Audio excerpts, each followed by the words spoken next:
मान शख्सियात मौजूद हैं। मैं ज़्यादा टाइम नहीं लूँगा आपका, उनकी तरफ आता हूँ, उनको सबसे पहले खुश आमदीद कहूँगा और उसके बाद फिर गुफ्तगू के सिलसिले को आगे बढ़ाऊँगा।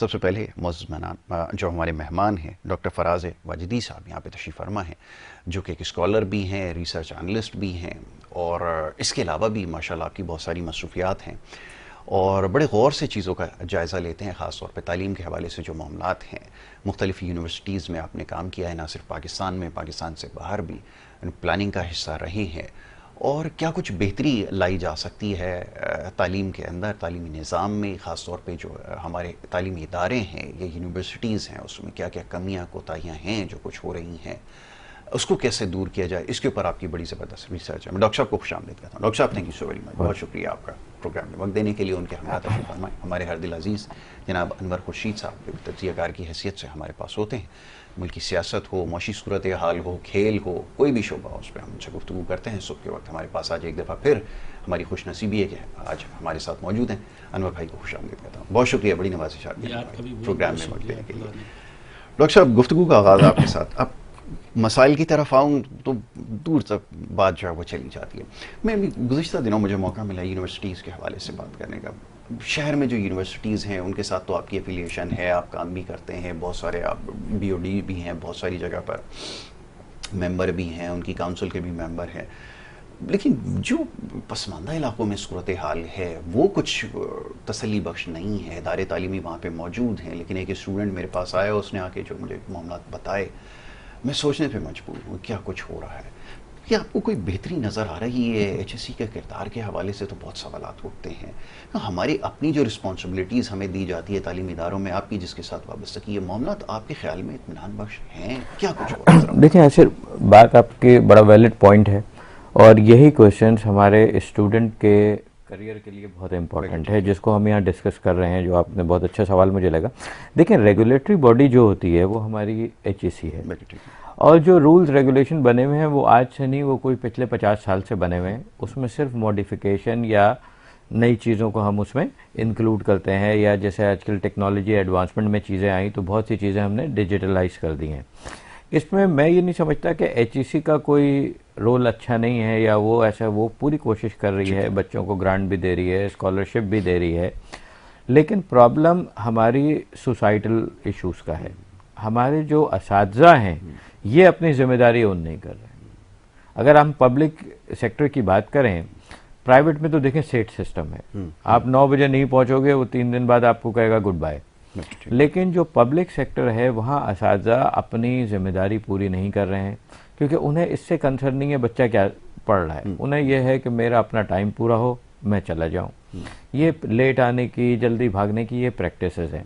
जब आप खुद वहाँ पे अवेलेबल नहीं होंगे तो बच्चे को आप सही डायरेक्शन कैसे देंगे? अच्छा, जहाँ तक रिसोर्सेज की बात है, ठीक है, आजकल जो हमारे मुल्क के हालात हैं उसमें यूनिवर्सिटीज़ के पास वो रिसोर्सेज नहीं है, वो फैसिलिटीज़ यूनिवर्सिटी नहीं दे पा रही जो उसे देना चाहिए, जो कि प्राइवेट यूनिवर्सिटीज़ दे रही हैं। लेकिन मैं कहता हूँ फैसिलिटीज़ से बेहतर है आप अपने तालीमी निज़ाम को बेहतर करें। आज प्रॉब्लम ऐसा है कि हमारे पास अगर आप देखें तो रिसर्च और PhDs बहुत ज़्यादा है, लेकिन मेरी जो एनालिसिस है उसमें आजकल हमारे कंटेंट राइटर्स का रोल ज़्यादा है कि आधा काम लोग दूसरों से करा लेते हैं। तो ये एक बहुत बड़ा, गूगल ने बड़ा काम कर दिया, AI ने बड़ा काम कर दिया, तो ये एक अलमिया है, लोगों की जेन्युइननेस ख़त्म हो गई है। अच्छा, अब जब आप खुद ही 2 नंबरी करेंगे तो स्टूडेंट को आप क्या उसका रिफ्लेक्शन देंगे? वो तो हमेशा ख़राब ही जाएगा ना। तो मेरा इसमें यह है कि असातिज़ा को पहले ट्रेन करना चाहिए। एक ट्रेन द ट्रेनर चीज़ होती है, उसमें उन्हें जिस तरीके से हम ओत लेते हैं, एक असातिज़ा से भी ओत लेना चाहिए कि आप अपनी रिस्पॉन्सिबिलिटी पूरी करोगे। ऐसा कभी कोई ओत का सिस्टम असातिज़ा में नहीं हुआ। ये हमने सिर्फ सुना है कि पुलिस में ओत लेते हैं, मेडिकल में ओत लेते हैं, तो भाई असातिज़ा से भी लो। अच्छा, असातिज़ा इन तमाम चीज़ों की, जो आपने कहा कि कुछ पसमानदे इलाके हैं, देखिए उसका तो मैं इसलिए नहीं कह सकता, वहाँ इंफ्रास्ट्रक्चर भी नहीं है और वहाँ चीज़ों को हम बहुत अच्छी तरीके से चला भी नहीं पा रहे। ठीक है। अच्छा, असातिज़ा का जो मसला, उनका कोई इवेल्युएशन मैकेनिज्म नहीं है। असातिज़ा ने सही बोला, गलत बोला, वो चल गया। असातिज़ा ने क्लास में तफरीह की, 4 मजाक किए, अगरम बगरम सब करके वो चला गया, टाइम पूरा हो गया। लेकिन उसका कोई एक इवेल्युएशन सिस्टम होना चाहिए। उसके लिए कोई एक उसको निसाब देना चाहिए कि आपको ये पढ़ाना है। बिल्कुल ठीक है। अच्छा, जो उस इदारे के सरबराहों की जिम्मेदारी है, उस डिपार्टमेंट के चेयरपर्सन की जिम्मेदारी है कि आप उसको इवेल्युएट करें जाके। लोग जाते नहीं हैं, जाएं जो असातिज़ा पढ़ा रहा है उसकी क्लास में कभी जाके बैठ जाएं, सही है। जाके उसके बच्चों से उसका वीकली या मंथली फीडबैक लें, तो आपको पता लगेगा कि आपका जो एम्प्लॉई है वो क्या कर रहा है। बिल्कुल ठीक है। अच्छा, उसमें कोई जिद्दत होनी चाहिए। अब जैसे रिसर्चर रिसर्च करते हैं लेकिन उनकी रिसर्च का क्या फायदा, उसको यूटिलाइज तो कहीं नहीं कर पा रहे। भाई आप उस इंडिजिनस मटेरियल को उनके करिकुलम में इंक्लूड करें। बिल्कुल ठीक है। बच्चों को नए नए केसेस पढ़ाएं, बच्चों को न्यू टेक्निक्स ऑफ लर्निंग पे लेके आएं। आजकल हमारे पास मॉक्स हैं, बहुत से ऐसे सॉफ्टवेयर आए हुए हैं। अपने बच्चों को आप इंटरनेशनल कोलैबोरेशन करवाएं। कम से कम अगर अच्छी यूनिवर्सिटी है तो 10 बच्चे तो 6 महीने में वो बाहर भेज सकती है ना, आप एक सेमेस्टर उनको बाहर पढ़वाएं, जो स्प्लिट प्रोग्राम दुनिया में होते हैं। जब तक ये चीज़ें हम मैंडेटरी नहीं करेंगे हमारे पास रिजल्ट्स नहीं आएंगे। देखिए, तालीमी निज़ाम कौम से बनता है। हमारी पूरी कौम, मेरा हमेशा रहा है आपके प्रोग्राम में, हम सिर्फ हर ब्लेम गवर्नमेंट पे देते हैं। भाई गवर्नमेंट जैसी भी है हमें उससे कंसर्न नहीं, हम खा पी रहे हैं, खुश हैं। ये मेरी नहीं, ये पूरे पाकिस्तान की आवाम की, 23 करोड़ आवाम की अपनी मेंटल साइकी है कि यार 3 वक्त का खाना मैं खा रहा हूँ ना, मेरे लिए बहुत है।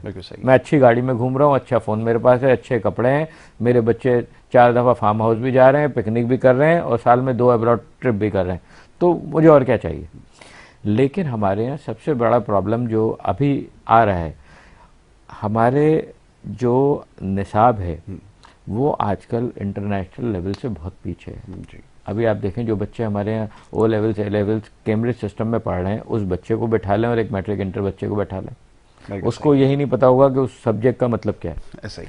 तो हमें अपने निसाब को इंटरनेशनल कोलैबोरेशन करके अपग्रेड करना चाहिए, अपने बच्चों को एक्सपोजर देना चाहिए। अलबत्ता अपने टीचर्स को, हमारे टीचर्स को नहीं पता कि पाकिस्तान से बाहर यूनिवर्सिटियों में क्या हो रहा है, क्योंकि वो कभी गए नहीं। बिल्कुल सही बात, बिल्कुल सही। तो इदारे को चाहिए कम से कम साल में 1-2 दफ़ा अपने टीचर्स को दूसरी यूनिवर्सिटियों से कोई MOU साइन करें, कोई कोलैबोरेशन करें, कोई लिंकेजेस पैदा करें। इतने कॉर्पोरेट वाले हैं, इतना करते हैं, वो CSR से आप उनसे बहुत अच्छे से अपना कॉर्पोरेट लिंकेज कर सकते हैं, वही भेज देंगे।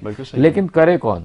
असातिज़ा की प्रैक्टिस ये, सुबह बच्चों को छोड़ा, खुद दफ्तर गए, वापसी में बच्चों को लेते हुए आ गए, बिल्कुल ऐसा, अपने जाती बच्चों को। तो जब आप खुद ही इंटरेस्टेड नहीं होंगे, आप अपने इदारे के लिए कुछ नहीं करेंगे तो कौन? देखिए, मेरा आपका घर है, अगर गंदा पड़ा हुआ है, मैं आप सफाई नहीं करेंगे तो कौन करेगा? कोई भी नहीं। अगर आप अपने एम्प्लॉयज अपनी मेट्स पे छोड़ देंगे, उसने तो ऐसे ही देखना और भागना है। लेकिन ये जो नेग्लिजेंसी है, इससे हमारी पूरी आने वाली जनरेशन की बर्बादी है। बिल्कुल ठीक है। आज मैं बहुत से ऐसे लोग देखता हूं जो डिग्री होल्डर जरूर हैं लेकिन शऊर नाम की कोई चीज कहीं नजर नहीं आती। बिल्कुल सही। कोई रैशनल अप्रोच उनके अंदर नहीं है, कोई उनकी स्कूल ऑफ थॉट से लगता नहीं है पढ़े लिखे लोग। ये भी आप बिल्कुल सही कह रहे हैं। आप देखें, गाड़ियों में कितने लोग पढ़े लिखे जा रहे होते हैं, सारे डिग्री होल्डर हैं, अच्छे ऑर्गेनाइजेशन में जॉब कर रहे हैं, लेकिन जरा सी आपने लेन चेंज की, उनका आप बिहेवियर देख लें, वो कहीं से आपको लगते हैं कि पढ़े लिखे लोग हैं। ऐसी ये चीज रूटीन में, अभी अनवर साहब बता रहे थे, आप भी बता रहे थे, हम भी फेस करते हैं, आप भी फेस करते हैं। वो क्या है, हमारे यहाँ तालीम तो है, तरबियत नहीं है, और तालीम तरबियत के बगैर मुकम्मल ही नहीं है। बिल्कुल आपने सही कहा। ठीक है ना। 23 करोड़ आवाम में अगर आप अपना लिटरेसी रेट निकाल लें तो आपको खुद हंसी आ जाएगी। बिल्कुल ऐसा ही। अच्छा, उस लिटरेसी रेट की अगर आप जेन्युइननेस चेक करें तो उससे ज्यादा हंसी आ जाएगी। क्या है पहले उसकी ये तो समझ लेना हम। बस, तो वो चीज हमारे यहाँ तो बस ऐसा निजाम है कि हम उस पर कुछ बोल भी नहीं सकते, क्योंकि बोल बोल के हम आप थक गए। और उसका हल कोई नहीं। कंसर्न ये है कि अब मैं ये देख रहा था, मैंने एक प्रोग्राम देखा है गैर मुल्की चैनल के ऊपर, तो वहाँ मैंने एक बच्चे को देखा, वो बताने लगा कि हमारे यहाँ कोर्स आउटलाइन के अंदर AI को शामिल कर लिया गया है और वो अब हर क्लास के अंदर वो ज़रूरी हो चुका है। कितनी जल्दी इम्प्लीमेंट कर लिया और उसके जो रिजल्ट्स आ रहे हैं वो हैरान कुन हैं। तो मैं सोचने पे मजबूर था कि हमारे यहाँ तो बड़ी बेसिक एजुकेशन में भी तो बहुत सारी चीज़ें मिसिंग हैं। और भाई हमें बताते हैं कि हमने पिछले 40, 50, 60 सालों के अंदर तरक्की ये की है कि वो दीवार के ऊपर स्याह रंग के जो बोर्ड बने होते थे उसकी जगह वाइट बोर्ड चिपका दिया है। बस इतनी तरक्की अब तक हुई है। तो ये AI वगैरह और फिर यूनिवर्सिटी लेवल के ऊपर तो मैं तो भी समझता हूँ कि हम बहुत पीछे रह गए। देखिए, AI वगैरह दुनिया में तो अभी आया है, ये कोई पुरानी चीज़ नहीं है, लेकिन दुनिया में लर्निंग टेक्नोलॉजी पहले से चल रही है। बिल्कुल सही है। हमारे यहाँ ये चीज़ अभी है, लेकिन हम तो हर चीज़ का नेगेटिव यूज़ करते हैं ना। अब बच्चे हैं, आप उसको कैप्स्टोन प्रोजेक्ट दें, रिसर्च प्रोजेक्ट दें या उसको असाइनमेंट दें, तो उस चीज़ को, एआई को उसके करिकुलम में मेरे हिसाब से तो यूज़ करना एक मीनिंगलेस चीज़ है।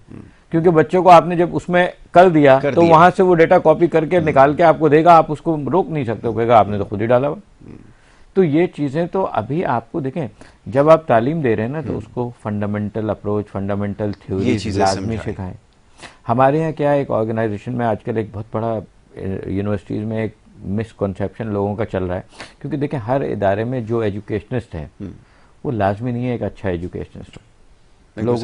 लोगों ने आज पीएचडी को खेल बना लिया। जिसके पास कोई काम नहीं हो पीएचडी कर रहा है, जिसके पास कोई काम नहीं हो शाम में विजिटिंग में पढ़ा रहा है, वो क्या पढ़ा रहा है उसको खुद नहीं पता। ऐसे आप मेरी बात समझ रहे हैं ना? बिल्कुल सही। अब उसको क्या, उसके लिए भी आसानी, एआई है, बच्चे को खुद ही क्वेश्चन दिया, बच्चा खुद ही करके ले आया। बिल्कुल ठीक है। अब उसको आप चेक भी नहीं कर सकते, क्योंकि चेक करेगा तो वो खुद फंसेगा, उसकी अपनी कमजोरी है, लाइन ऑफ एक्शन उसने खुद दिया है।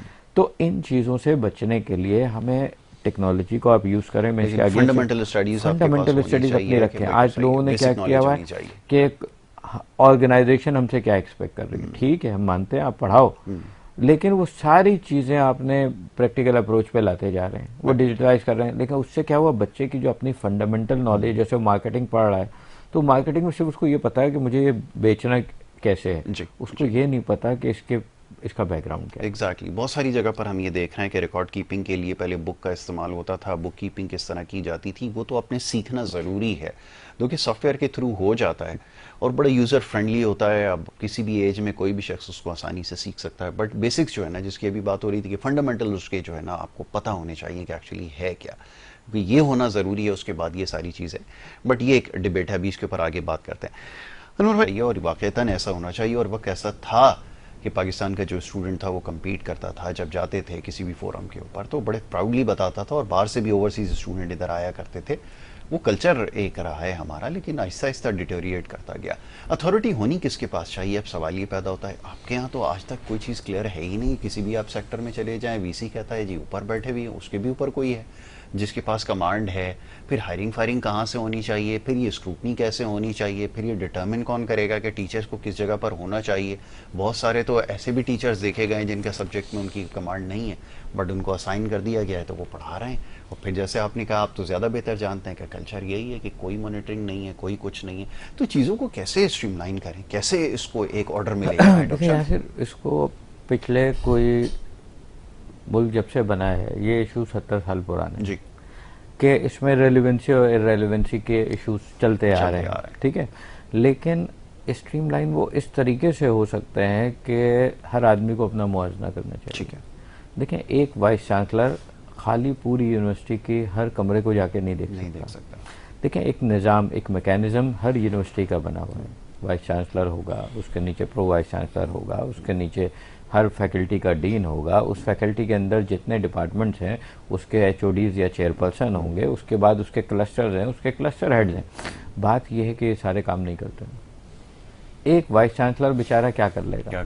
देखिए, वाइस चांसलर एक, मेरे हिसाब से एक जाहिर सी बात है, सबसे तजुर्बाकार आदमी को बनाया जाता है जी।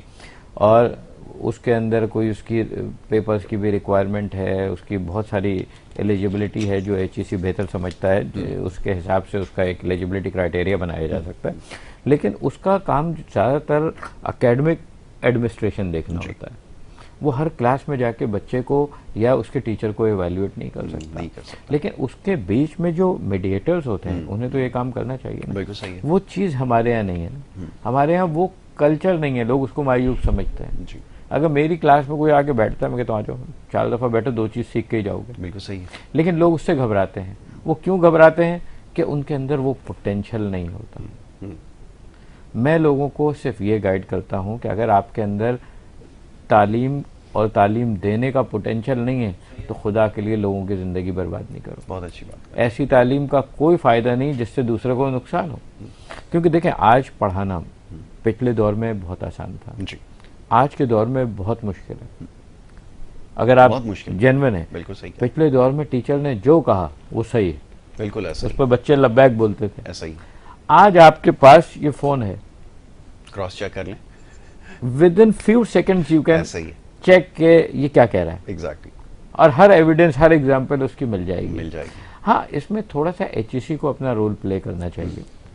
इसमें HEC को अपना रोल प्ले क्या करना चाहिए, जैसे जो पब्लिक यूनिवर्सिटीज़ हैं उसमें अब जैसे टॉप पोजीशन पे हायरिंग है तो उसकी एक स्क्रूटनी HEC भी कर सकता है। बिल्कुल ठीक है। इसका इख्तियार खाली मतलब आप 2-4 लोगों पे ना छोड़ें, उसको आप एक कमेटी बना के, वैसे होती है उसकी सिलेक्शन कमेटी, लेकिन उसको अगर थोड़ा सा HEC भी अपनी नॉमिनेशन दे दे तो ज़्यादा बेहतर हो जाएगा। टीचिंग स्किल्स को इवैल्यूएट करें, ना कि उसकी खास तौर पे चलें VC डीन, ये तो एक एडमिनिस्ट्रेटिव पोजीशन आ गई है, रजिस्ट्रार, लेकिन जब आप टीचर्स हो ना तो उसको प्रॉपरली इवैल्यूएट किया जाए। क्या वो टीचर जस्टिफाई करता है वर्ड टीचर, क्या उसके अंदर टीचिंग एबिलिटी है, क्या वो आज करंट इश्यूज, करंट सिनेरियोज से अपडेटेड है। आज हमारे यहाँ मतलब है कुछ टीचर्स मैंने ऐसे देखे हैं जो किताबें अनवर साहब और जो लेक्चर उनके वो 20 साल पहले देते थे वो आज भी वही दे रहे हैं, वो घिसे पिटे, उसमें जरा सा भी डिफरेंस नहीं है। ऐसे ही तो उससे बच्चा क्या सीखेगा। मैंने PhD 2012 में किया, 2006 की इनरोलमेंट थी, उस वक्त HR की प्रैक्टिसेस एकदम नई नई थी और ना के बराबर थी। आज मेरा अपना थीसिस, उसकी फंडामेंटल अप्रोच तो सही है, लेकिन उसमें जो टूल्स यूज किए थे HR के वो आज ऑब्सोलेटेड है। अब मैं उसको पढ़ के क्या करूंगा। आज हमारे पास नई चीजें आ गई हैं, मॉडिफिकेशन आ गई है, आज हमारे पास माइंड लर्निंग आ गई, माइंड गेम्स आ गए, मैनेजमेंट गेम्स आ गए। आप खाली उन चीजों पे नहीं जा सकते। वो तो प्रैक्टिकल अप्रोच डोमिनेट कर रही है, तो उसके पास जो आप कंक्लूजन निकलती है वो जाकर आप पुट करते हैं। देखें, अच्छा बच्चों में भी कैटेगरी है, स्टूडेंट्स की भी एक कैटेगरी है। हमारे यहाँ जो स्पेशली मैंने कराची में, क्योंकि हमारा ताल्लुक ज़्यादा कराची से ही रहता है, बाहर के स्टूडेंट्स मैंने देखा कि पंजाब में पढ़ने का लोगों को थोड़ा सा क्रेज है, ये मैंने ऑब्जर्व किया, और वो बहुत अपने आप को डेवलप कर रहे हैं। बिल्कुल अच्छी। लेकिन हमारे यहाँ सिंध में स्पेशली इंटीरियर की हम बात करें या कराची की बात करें, दोनों ही स्पेशल है मेरे केस में। दोनों के हालात ये हैं, जो हर क्लास में हम पढ़ाते हैं, अगर 40 बच्चे हैं तो उसमें जो बच्चे वाकई पढ़ के डिग्री लेना चाहते हैं वो 5-6 से ज़्यादा नहीं होते। बिल्कुल ऐसा ही। बाकी सारे बच्चे उसी पैटर्न पे चल रहे हैं जिसपे दुनिया चल रही है, हमारी मतलब पाकिस्तानी दुनिया जो चल रही है, बाहर तो ऐसा नहीं है। बिल्कुल सही कह रहा है। तो अब ऐसी तालीम का क्या फायदा।